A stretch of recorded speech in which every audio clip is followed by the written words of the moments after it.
जी नमस्कार, आप सबों का बहुत बहुत स्वागत है आपके अपने वैभव क्लासेस के इस यूट्यूब परिवार पर।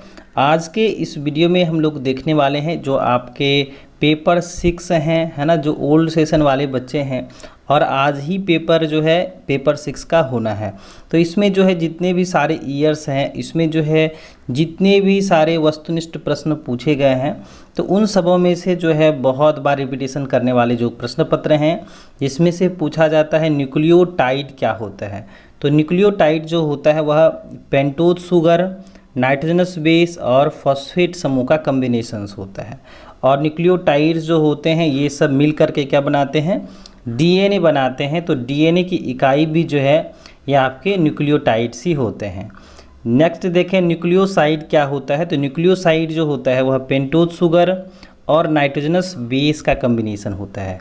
नेक्स्ट देखें नाइट्रोजनस बेस जो होता है यह दो प्रकार के होते हैं, एक प्यूरिन्स होता है और एक पायरिमिडीन्स होता है। नेक्स्ट देखें प्यूरिन्स के अंतर्गत जो हैं आपके एडेनिन आते हैं और ग्वानिन आते हैं। और ध्यान रखिएगा कि जब प्यूरिन्स पूछा जाता है तो फिर एडेनिन और ग्वानिन की बातें आएगी, है ना। नेक्स्ट देखें पायरिमिडीन्स क्या होता है। तो पायरिमिडीन्स में साइटोसिन, थायमिन और यूरासिल आता है। और ध्यान दीजिएगा कि जब रिप्लेसमेंट पूछा जाता है ना कि प्रतिस्थापन क्या होता है, तो जब प्यूरिन को प्रतिस्थापित करेगा, है ना, जब प्यूरिन को प्रतिस्थापित करेगा और पायरिमिडीन को प्रतिस्थापित करेगा, तो जब समान नाइट्रोजनस बेस के बीच में प्रतिस्थापन होगा तो उसको हम लोग क्या कहते हैं, ट्रांजिशन कहते हैं।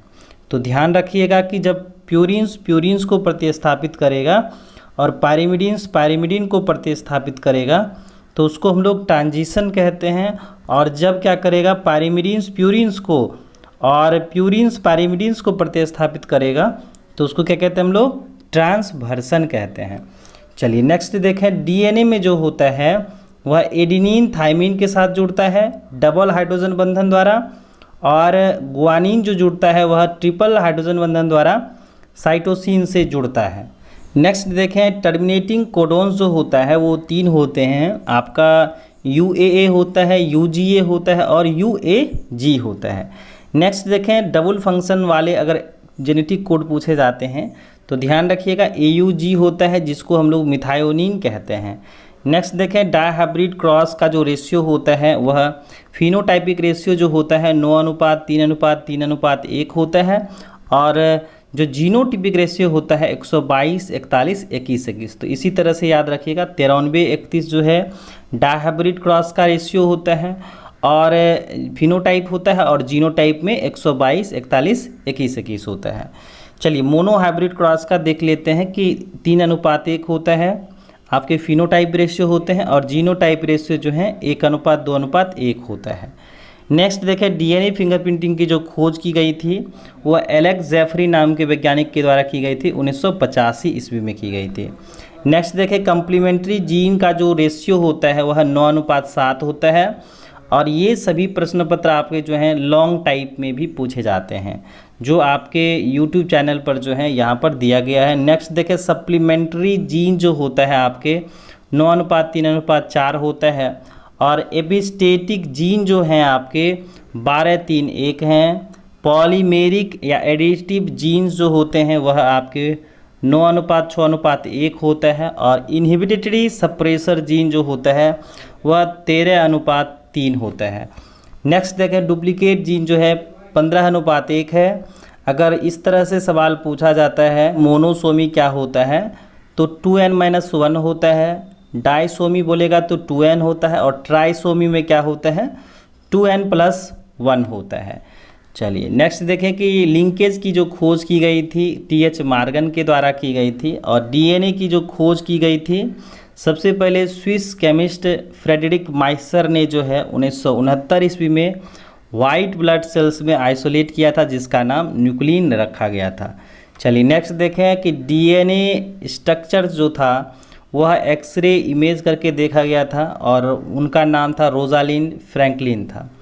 नेक्स्ट है जेम्स वाटसन और फ्रांसिस क्रिक ने 1953 ईस्वी में जो है डीएनए स्ट्रक्चर से दिया डबल हेलिक्स मॉडल। तो ये आप सबों के परीक्षा के दृष्टिकोण से ये बहुत ही महत्वपूर्ण होंगे कि वाटसन तथा क्रिक द्वारा प्रस्तावित डीएनए की संरचना का वर्णन करें। चलिए नेक्स्ट देखें, जेनेटिक कोड की जो है खोज की गई थी नीरेनबर्ग के द्वारा की गई थी, और जितने भी सारे अनुवांशिक कूट होते हैं वे कुछ प्रमुख गुण लक्षण रखते हैं। तो अगर आपसे पूछा जाए, शॉर्ट सवाल इससे पूछे जा सकते हैं कि अगर पूछा जाता है कि प्रॉपर्टीज़ ऑफ जेनेटिक कोड, तो पहला है ट्रिपलेट्स होते हैं, डिजेनरेट होते हैं, नॉन ओवरलैपिंग होते हैं, कोमालेस होते हैं, यूनिवर्सल होते हैं और अनएम्बिगियस होते हैं।